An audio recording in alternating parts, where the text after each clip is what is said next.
everyone, I am Sarah the Rainbow Hearted Witch. So I did a walkthrough of the Isis Oracle the other week, and this week I will be discussing what I learned in the book, and then I'll talk about the cards that were included.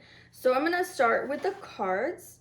So this is a standard size tarot deck, and then this is the mini pocket size, and then these are the cards that come in the packet. So they're really tiny.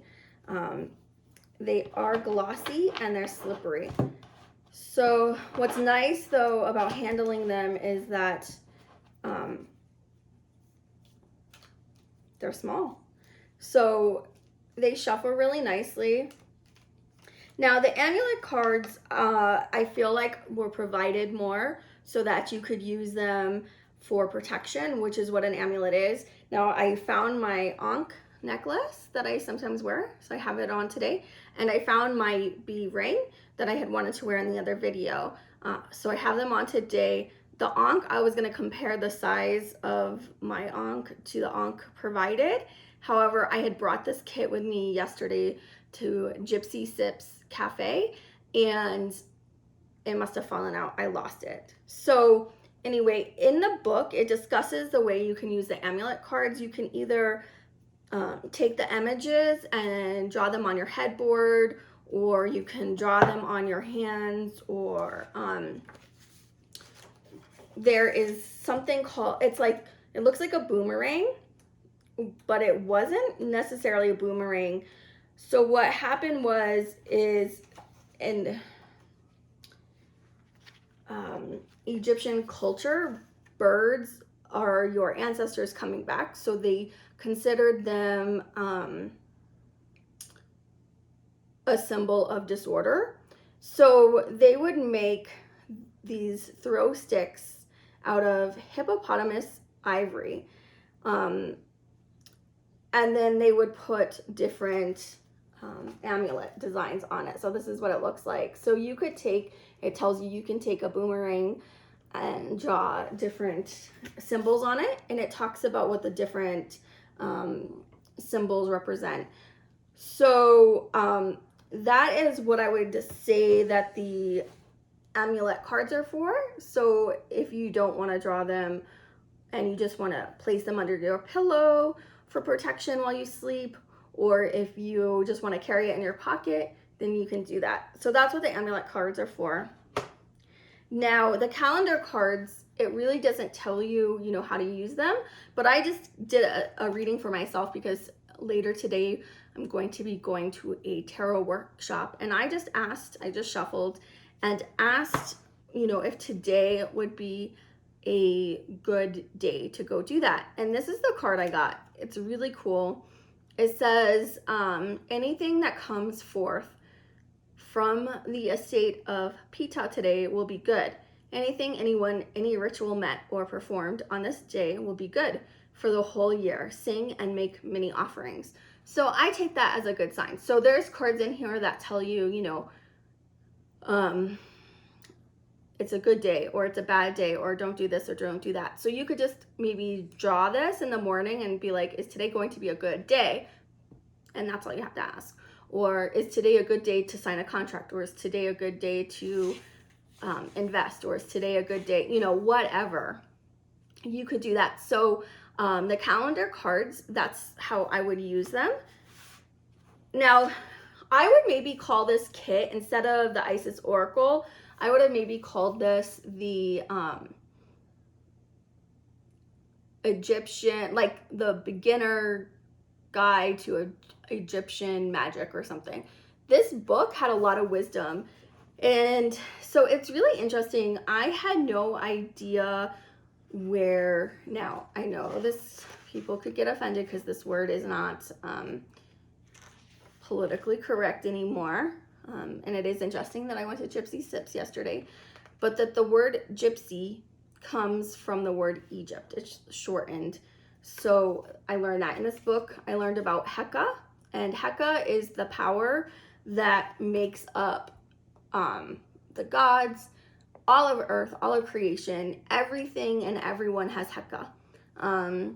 So the Egyptians would harness Heka through written spells, spoken spells, words, and then a lot of times with the amulets, if something had like destructive force, they would use it to harness it to the opposite polarity of protection. So like the goddess Sekhmet was a destroyer goddess, but she could also be called upon for healing. So I think that's really cool because, you know, it talks about the polarities of, you know,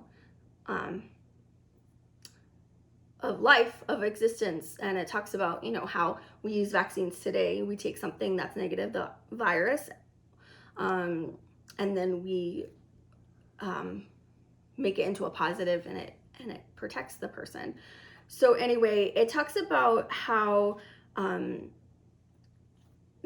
dreams were a really important aspect, and the Egyptians would do something called incubation, which would be going to sleep in temples or sacred sites, and they would keep dream journals. They wouldn't necessarily, but like the priests' job would be to scribe it down, and they would be buried with this dream journal. The priests were almost, you know, they would interpret the dreams for the people. The Egyptians also used nodding, the throw stick I talked about, pointing, gestures, and spoken and written word.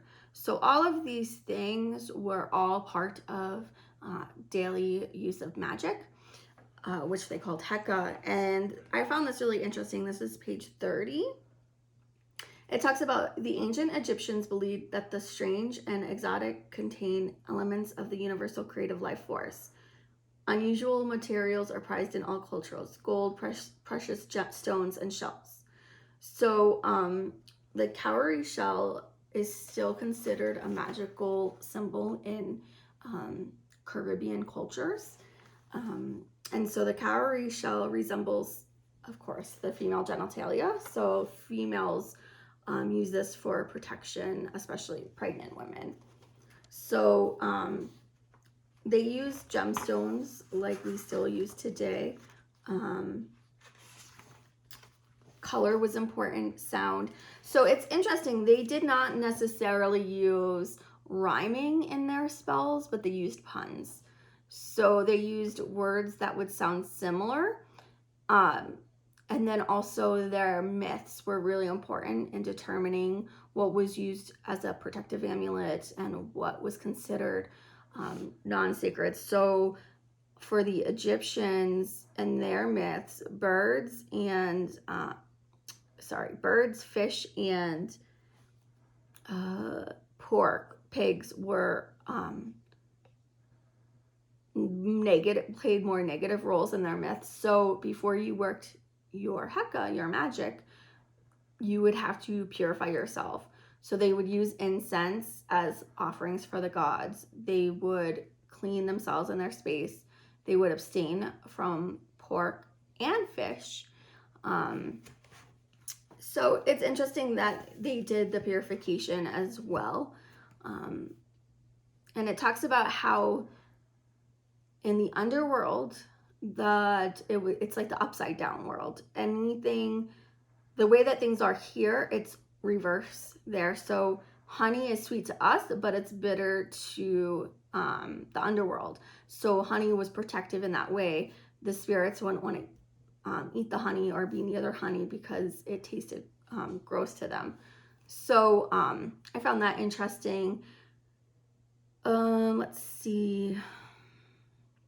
Their magical numbers were 4 and 7. So 4 represented the 4 elements, days of the week. It talks about, you know, it talks about their calendar and how it was broken down and how it was used.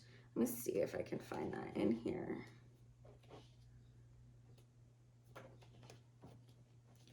So it says on page 52 that the Egyptian calendar was made up of 3 seasons.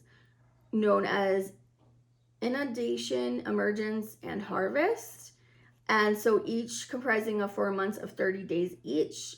And then the remaining 5 days of the Egyptian calendar were grouped together, and they were the celebration of the birth of Osiris, Horus, Seth, Isis, and Nefertiti. So that was at the end of their year, which was July 2nd through 6th. And it talks about how their calendar fell behind because they did not acknowledge leap years. So I found this book like a good primer about the history of magic, and you can see a lot of things that we still practice today did get their start in Egypt. What I also found interesting was, there was one other thing. They took Egyptian protective spirits, and when I say they, I mean the Christians, and made them into our demons. Which, if there's a picture in here that I'm trying to find, if you look at it, it is really, they really are scary looking.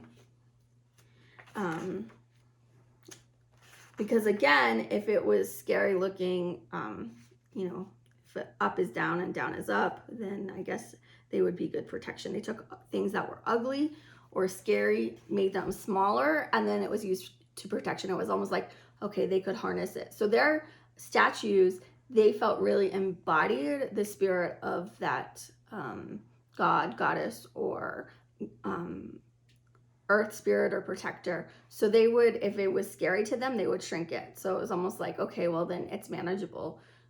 So I think that's really cool how they did that. So this is a guardian spirit, and it's interesting that it kind of looks like a mix between a monster and a fairy. And as I know just from the myths and other cultures that I've heard, earth spirits are not necessarily bad, and they're not necessarily demons. And then a lot of times they're just confused. I mean, that being is pretty scary. So I would imagine if a Christian saw that, they would definitely think it's a demon. So I found reading this book interesting, and the cards, like I said, you can use the Amulet Cards that you want. Like if someone's pregnant, you can carry this around for protection.